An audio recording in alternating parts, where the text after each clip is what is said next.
What's good? So while this dream is fresh on my mind, I want to tell it. Uh, Man, I worked all day yesterday, and I thought, yeah, this work. I'm really gonna have no trouble getting to sleep tonight, and I ended up having trouble getting to sleep last night, and so um, I my alarm went off at 6 a.m. and I decided to snooze.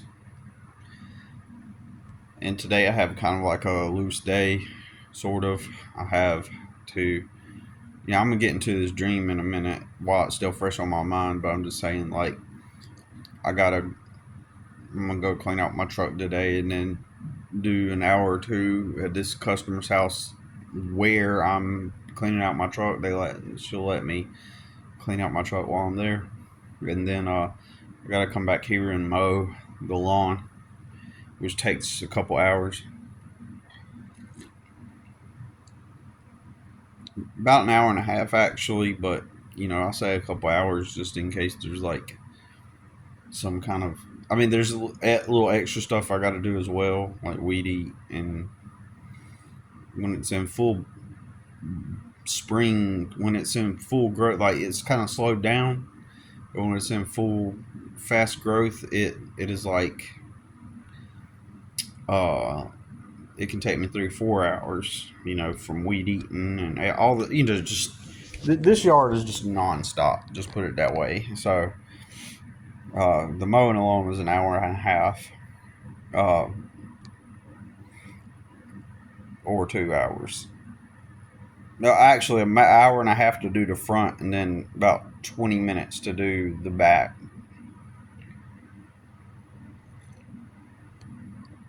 So I'm gonna. I wanted to tell this dream while it's fresh on my mind because I thought it was interesting. Because I woke up at 6 and I was just like, because I couldn't get to sleep. I tried to listen to multiple things while trying to go to sleep, and none of them was helping. And then finally got to sleep. 6 a.m. I snoozed, right. I figured maybe I'll just go ahead and sleep in. But then, it's a little after 7 now, and but I got an extra hour, and so I go into start this dream. Uh, I'm having this dream where I recall. I often there's a little cove my grandmother used to live in. There's a major lake close by, and my grandmother, she lived on the North Carolina side of that lake, and because it has a North Carolina and a South Carolina side, and she lived on the North Carolina slash Charlotte side of the lake, and where there's a bridge that goes over the lake. And she lived in a little cove, and in the beginning of the dream, I was with a couple of dudes, like older men, it seemed like, and we were catching fish and stuff, and that's all I remember. But and so this dream happened in the extra hour that I slept, but it was deep sleep. So these the dream started where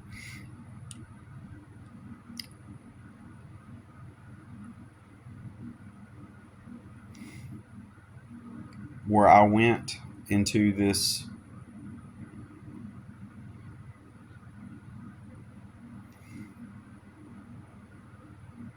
There's a corner area in a city type of.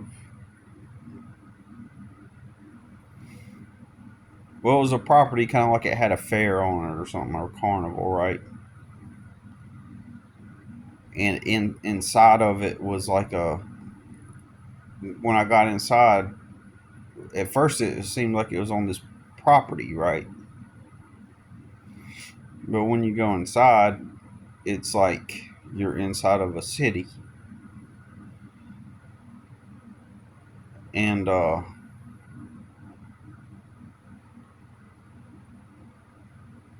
So I go down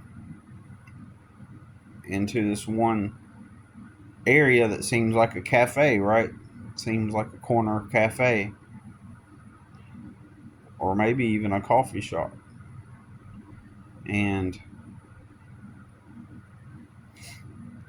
suddenly,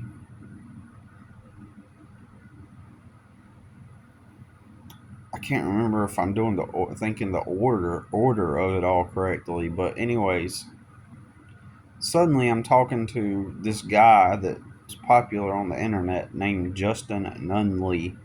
He makes funny videos. He tells facts and then makes the video funny. So I'm having a regular. So at this point, like I enter into this cafe, but then now he's talking with me, and the surroundings sort of fade into more like of a flea market type of scenario, and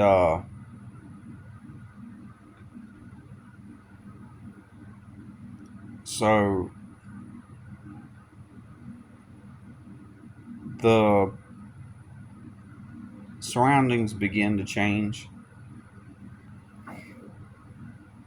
and I tell him, and I said, hey, like if you want me to, we are having a good conversation. He was liking some of the things I said. And I said, well, if you ever want to like meet up, just take my number and hit me up, and we can get this or that done. Because he seemed to be like really cool about what we were talking about, and then at that point he got hesitant, as if I'm just another fan, trying to get involved with him. But then he gave me his number, and then so I began this pathway to eventually go to his house, and I have to cross over this barbed wire fence stuff, and uh, and then I'm walking along this path. Everything kind of looks like not a junkyard, but like a long string of building, like a long strip of building that's housing though. It's like some of it's indoor outdoor type of construct, and it's all long, and you walk a good way, and it's all constructed, and it all has, there is junk everywhere though, and there's stuff that is just random, and uh, as if over time he's just built on different portions over time to this long structure, and get down to the bottom, and then you find out there's like a separate structure, and that's the main house he actually lives in, and it's nicer than the other stuff. Some of it is like, for example, a piece of long pieces of tree to act as the beams to hold the roof, the tin roof up, on the outdoor, porch on some segments of this construct. And then I'm hanging out with them, and we're all good, and everything's good. Um, so, like at the beginning, I said, I'm going on to this property, but then, like, or at first, it seems like I'm on a street corner going into some type of cafe, and then it merges. As I'm talking with him, it merges into, you know, what I'm talking about now, and I can even see the settings around behind him start to shift and change into it becoming like a long, more like flea market looking place. And then I end up going to his house, and to get there, I have to go through some kind of gate that's made of wire, and then there's some, like a piece of, in order to open the gate, you got to open a wire, turn open a wire, or lift a wire up and then latch it back on for the gate to open. And um, and I remember it being like barbed wire type of material, and then walking all the way down, and then I see him. We're having a good conversation. I'm hanging out with him and some people, and everything's all good. And I say, all right, well, I'll see you. And then I start walking up, and I'm leaving, right, uh that area. And as I'm leaving, it's when I start to absorb all of the rest of the long walk. Because at first I walked all by it, and then I come back up to see that everything more in detail. And as I'm coming back up, uh, I am somehow back inside of like a big open plaza area, because it just a Nunley's junkyard type of property. Like, it kind of breaks off into a Y shape, right? So to the left of the path that I originally was walking down, there's like another pathway where there's more buildings and stuff. And as I'm walking up, suddenly he appears in one of them again, and and he's like smiling, you know, and then and because he sees that I'm leaving and stuff, and then but then everything kind of shifts to where suddenly I'm in some kind of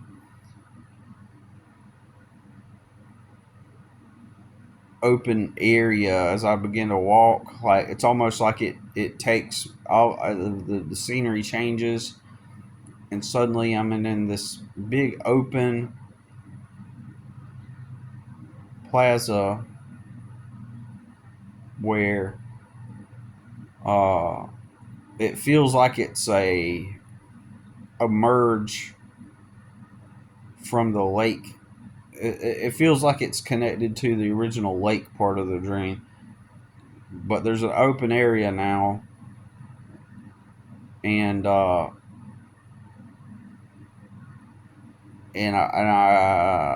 it's kind of circular around, I guess, and it's at nighttime, and it goes uphill, and there's different cafes and stuff, um, and I walk into one, and apparently they serve Japanese food, and it's Japanese people, and this Japanese man, he has like this round table, small round table that's sitting in front of somebody. It's like so small, it's like a small round table. It's like goes up to their knees. They're sitting in a chair and it goes up to their knees. And he puts a bunch of stuff on the table and he makes it disappear right in front of them like he's doing magic. And then you look around and you notice that it is like some kind of like restaurant or something. They're serving something there. It kind of feels like it's either a coffee shop or a Japanese restaurant. You can't really quite tell. And part of their whole, thing that they do there is perform magic right in front of you. And then eventually he starts performing magic right in front of me. Suddenly I'm the one sitting at the table. And I remember thinking, oh, that's pretty cool, that he was doing that magic for that person. And then now he's doing it in front of me. And then eventually he seems like they bring out something to eat, I guess. And it seems like they had some kind of weird looking creature on a plate at one point. And so I don't remember exactly. I just uh, remember looking around and watching other people getting the magic performed. And I remember thinking, this is like real magic. It's like actually disappearing in front of me, and where like he just waves his hands over it. It's not like where he puts a cloth over it and it disappears. He just it's just some abstract objects, basically. Um, and then, uh, so eventually the dream feels like it's back at the cove at my grandmother's house in some way. And because now, there's water, you know, surrounding me, and I want to get, at this point, like, I'm ready to get back to wherever it is I'm wanting to get back to. And in order to leave, the surroundings kind of changed, and now I have to get in water somehow. And it seems like I got in some kind of device, some kind of boat thing, and but before that happened, I found good favor with these Japanese people, and then suddenly there was like another house or a place up on the hill next to the Japanese place where more Japanese people were, and then suddenly it became more like of a cul-de-sac type of deal with houses, and the there was more Japanese people, and they were showing me some kind of trick, and then the guy like, oh yeah, I think maybe like during, like, he liked me or something, I don't remember, and then he gave me like a big shirt to wear, a big button down type of Japanese shirt to wear, and I'm wearing it, and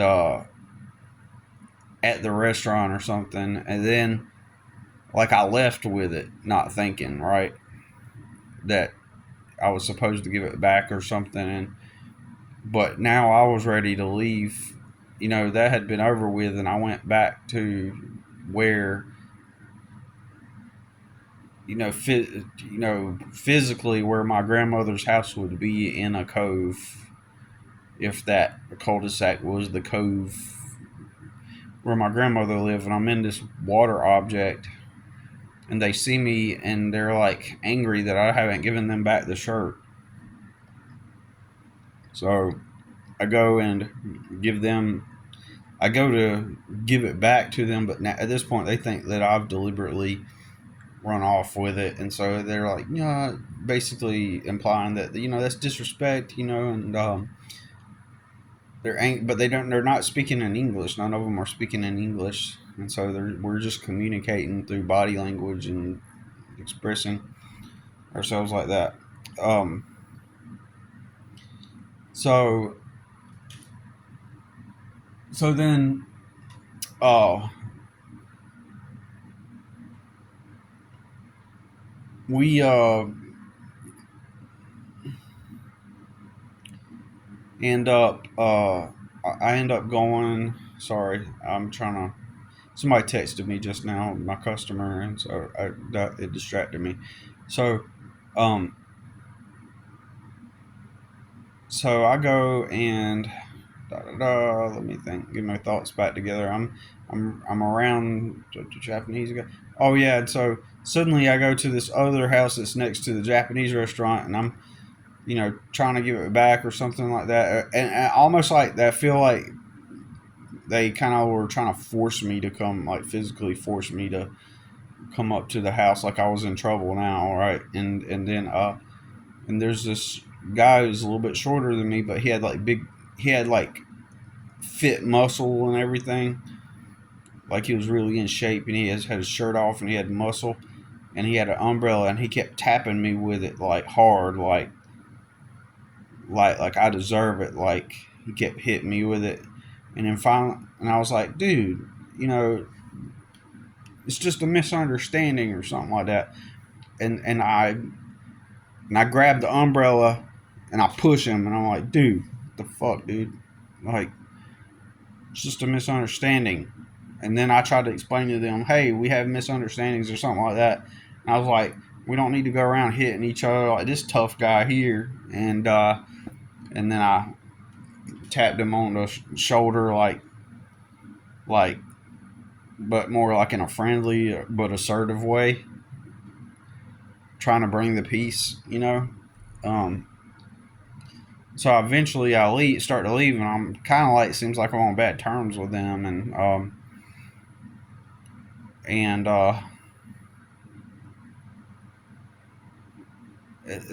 as I start to leave, turning back around, everything is like more like a swampy type of area, and they gave me something at some point, and it was like a something like a creature with a woman's head. This is wild, and it licks me. It licks my hand, and I'm like, and I put it down or something, and I'm like, that's weird. And then so I'm leaving, and I know in my mind I want to get back to where I started. I'm still aware of everything else that happened in the dream, kind of like I know that I'm trying to get back. I got to backtrack, and so I ended up as I'm leaving, I find like a frog or something, and then the frog licks my hand like a human tongue licks my hand, and then I see like this stump, and it's like black dark swamp, you know, and it's kind of more a nighttime or a overcast dark, like twilight setting rather, and I see this stump that's about, I don't know, shin high. No pun. I was just like, it's knee high or whatever, like, but it's like shin high. And so there's a hole in it, but I'm on the opposite side of the hole that's on the side of it, and for some reason I reach my hand into it because I think I see something go in it, and I pick it out, and it's like before I could get my hand in there, all of a sudden a tongue licks my hand. A big tongue licks my hand. I was like, ah, and then I look in and it's like that another same type of creature with a woman head that has, you know, it's small. It's almost just basically a head, and but it's a creature. It has a body and everything, or somehow it works. It's just this weird dream, right? Really weird. Uh, but I know I'm trying to go back. At this point, like all that other stuff is out of my memory, right? This other stuff is out of my memory, like of all the other journey that led up to this point. At this point, it has the dream has shifted, and all that's out of my memory. The only thing I know is I just need to get back to wherever it is I need to get back to. But as that part of the dream fades out, I end up reconnecting back to the other part of the dream, and um, suddenly I'm back on the same property I entered in the beginning, except I'm on the opposite side, and it's on a hill, and I'm walking down the hill, you know, because it merged from the Japanese setting. I'm you know, I'm going down that swampy area, which initially was a, you know, the setting was on a hill. Now I'm walking down another hill, and it's twilight setting, but a little bit maybe brighter, but it's still dark and twilight. And I'm walking down, and there's two long buildings, you know, and they're kind of to my left. I'm on the top. If you're looking straight at the property, that it goes up a hill, and I'm at the top left corner from your perspective. If you're looking straight at it, and if you're looking straight at it and to the left, I'm at the top opposite side of it, and I know, and it kind of reminds you of like those storage facilities, except it's two long buildings, but they're kind of big, not long, but they're kind of wide, and they've got angular pitched roofs. So my brain is configuring that it appears like a storage place, but it also may be something else, like a shop or something. But it's two buildings kind of side by side with a path in between both of them to where at least two cars can fit side by side in between the two distances of these buildings. And I'm walking down the hill, And I'm noticing that in my mind, I'm thinking, well, is it storage or is it? It appears more like a shop, because if it were storage, it would have paved roads or paved ground. But this doesn't have paved ground. It has like gravel ground that's kind of rough. And I recall that uh, as I'm walking downward, because I'm like, in my mind, I'm like, this is the part of me felt like at that point that the initial property I entered on was a like I had been a carnival that transformed into this. And even though the beginning of the dream I was, you know, entering into it was like a busy city street with a corner. I entered onto a property that turned into a busy corner on a busy city street for a moment. In this moment, it felt like I had walked in. My memory was like, oh, I came into this carnival, and now it's these two buildings instead. And since I'm walking down, I'm on the equal opposite corner of where I entered initially. Is what it's like, right? So I'm walking down. Um, and then somewhere it merged.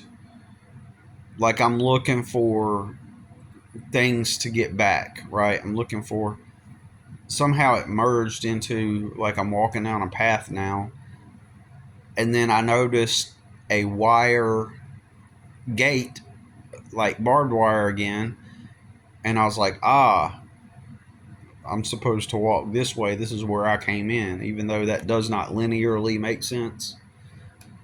Uh, I see like suddenly I'm walking down a path again, because the dream fades from that into suddenly I'm walking down a path again, and I see the barb. I was like, I'm going in the right direction. So I open the latch, go through the gate, and I'm finally making it back. And then suddenly, um, it's more like nighttime, and and I'm in a entrance of a grocery store where this black guy, and there's some black girls, and he's like picking up women. Basically, he's hitting on them, and he's got a couple people watching him do this, and they're kind of picking at him and making fun of him a little bit. um and he's talking to these girls, and like he's putting his game on and trying to like get their number and stuff, and I'm watching them too. And I tell, when the girls finally go inside the grocery store, I'm like, yo dude, what's up, man? Like, I used to do that too. I used to talk to girls like that, and you know, be social, meet women and stuff. And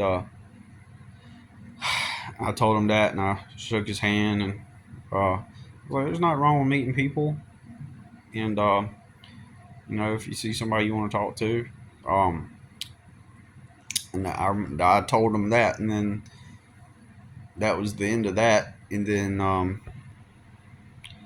so at this point, it fades to where I'm looking.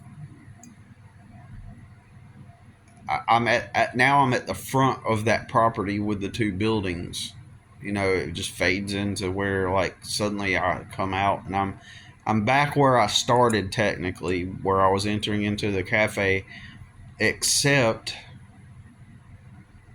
it's changed now, and it's not like a cafe. It's that property that vacant type of looking property that I was walking down the hill on. It was like I was outside of the front corner of it, and there was a bunch of teenagers, and apparently I had this knowing that their purpose to be there was they messed around with people who get locked in after hours. And so apparently the gate right there at the front was locked. Initially, it was open, and I could see. Well, I'll tell you that in a minute. But I figured, okay, well now I just need to get past this gate, and get out of this property, or else I'm not gonna get home. I'll be stuck here all night. And but there was these punks, and then there was this like uh, it was a mix of black kids and white kids, but all of them dressed kind of like gangster, right? And so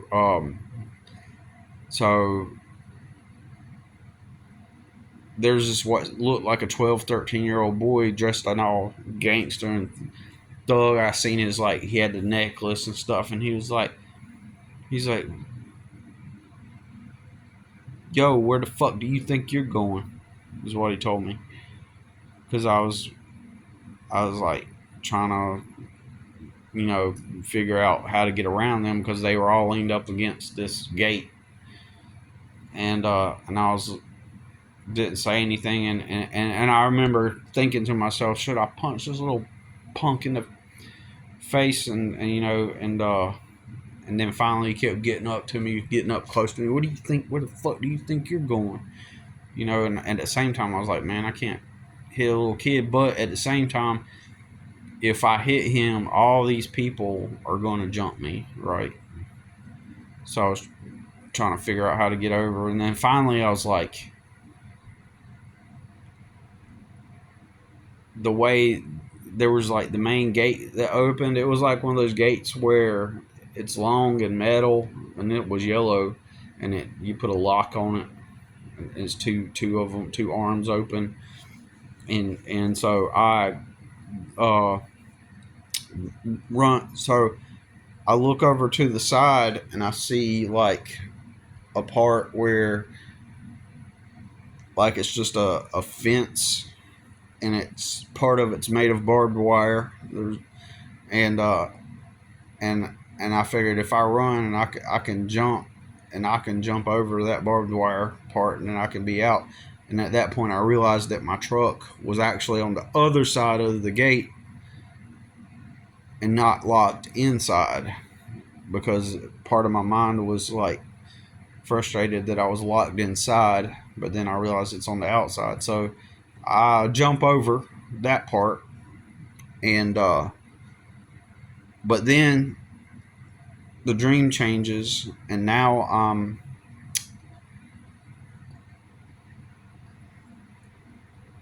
you know, it seems at some point I was talking. There was this girl that was like interested in me, and I don't remember the detail. The details. Sorry. So, anyways, this girl. I mean, I'm back at the front of that same building where I just escaped from, kind of, or its replica imprint, like, because that's the consistent thing throughout this dream. I keep coming back to the same place, and it's changing every time. So now I'm at the front of the building again, and but I'm also inside of it at times and outside of it at times, and I walk into, again, this is like the entrance from the beginning, but I'm not quite at the full end at the corner yet, and somehow I'm inside of it, and somehow I'm walking through these long paths inside this structure with doors and stuff, and I got a key, and somehow I just know that, oh, this is my room. And then I open the door and I go inside, and I see, holy crap, this place is filled with Chicago Bulls paraphernalia. Wait, is that the right word? No, not paraphernalia. Oh Jesus, it's filled with Chicago Bulls stuff, for lack of a better term. Uh, One wall is decorated with this huge Chicago Bulls blanket, and Michael Jordan is, plastered everywhere. And there's a black guy on the couch sleeping, and he wakes up and he goes, "Whoa, He's like, "What the fuck are you doing here? How'd you get in here?" And I'm like, "Oh man, sorry. I thought this was my room." And he's like, "Oh, no worries." And then he takes me out the front door. And at this point, I'm outside in the front of that building, like one or two rooms down from the corner. Still got a ways to go, a short few steps away before I go to the corner part of it. And so I enter into. Suddenly he's nice and he's like, "Yeah, just it's the next one." And I was like, cool. So I open up the next door and from the front, but when I go in, I'm entering from the side, the same position I was just in his room, where I initially walked in from the side. When I walk in the front, I'm positioned in the side of the room again, and I see the same Chicago Bulls stuff, and he's sleeping on the couch again, and but there's less Chicago Bulls stuff than the first one. The first one was just all red and all over the place, and then this one has not as much. And then I just quietly just go out the front door before waking him up, and and then I finally get to the end corner where I start from in the beginning, and I'm inside of it, and I'm like, or no, I'm outside of it, I think, first, and I'm looking at it, and now it looks like a subway station, but it's outside on a street corner. Hold on a minute. And I remember saying to somebody, like, "Don't go in there. Don't." This dude was like there, and I was like, it's like the same place where the dream started, but it looked more like a subway station from the outside, like the way it was constructed, um, as if it served that purpose of getting on a train or something or subway. And so I told this guy, I was like, I can't remember the conversation, but I was just telling somebody that was standing there with me. I was like, "Yeah, don't go into there. Don't go into there, because you know, because of all that I've just been through, right?" Um, and I want to add that in this dream, it felt like I was another person, kind of. You have these dreams where you are you, but then there's other dreams where it's like you're not even you, is you're just are. And then, so suddenly I find myself back inside of that place, except it no longer was like, it was finally over, right? And I remember an escalator and some steps. So I get off the escalator and some steps, and I look up at the top of the steps, and there's a girl with blonde hair, long blonde hair, and I'm not her face isn't facing me, but I know that it's my special other. It's my girl, and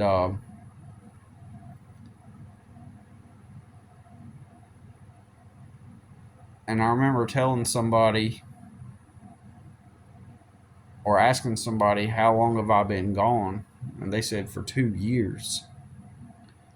And I remember uh, all of a sudden another version of my same special other girl comes walking up the steps with me. And I remember thinking to myself, because she starts talking to me and she says, and I tell her, "You've been gone for 2 years." And I've been gone for 2 years. And she says, like, this is the other one. Before I even get to my real special other girl, I remember briefly thinking to myself, this has got to be like a fake, like something's trying to trick me and bring me back through this thing that I went through, right? So I was skeptical of her, but then a part of me then begins to believe that this is another alternate version of my girl. Sounds kind of hard to explain, but she's an I guess you could say I ended up accepting that this was just an alternative version of my girl. So I end up leaving her or something, and I explained it. Maybe I explained to her that yeah, there's another me coming, or something. I don't know what happened, but I remember going to the top of the steps. Um, it appeared to be like the steps went up and then they curve around. There was a little curve of white rails, and then you go up the next set of steps. Um, and so there's like a platform in between, and I remember going up to my real special someone, my significant other. I should have said that earlier. And I'm talking to her, and I ask her, I ask her, how long have I been gone? And she's like, you've been gone for 2 years. I was like, wow, 2 years. I was like, that's a long time. And but I never see her face. I think I know where a lot of this imagery comes from, because at the light rail in Charlotte, the train, um, there is steps that do something like that where you go up and then you go up and then there's the curve, it curves around, and then you go up a second set of steps at the light rail if you take the steps instead of the elevator. And then there's that Irina girl that that got killed, so that came from that. And then last night, my son and I went to Spirit Halloween, and they had a display set up where it was like an old abandoned subway. And then last night, I also, before I went to bed, watched a brief clip of the movie Come and See from the 80s, which is an abstract movie about uh, an artistic expression of what it would feel like as a kid in the war during that time. And there's like a swamp scene, and there's pretty, yeah, it's a pretty gross scene. um I don't know where all the other stuff came from, but I just know that some of the elements I know where they came from. But anyways, it was definitely an interesting dream. And then toward the end, during that time, as the girl and I met at the end, uh, there was soundtrack music playing like it was a movie. And then when I woke up, that music was still kind of in my head playing. I can still remember the melody and how it went and everything. I done forgot now. If I were, dang, I need to be a musician or buy some music gear, and that way when I have music, I've had music in my dreams a lot, or on occasion rather, not a lot. But I'll wake up and I'll still remember the melody.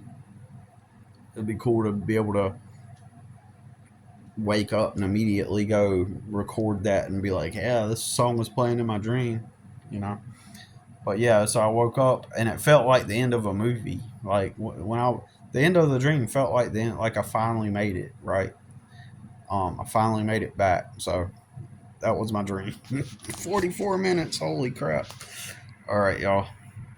Just thought I would document this.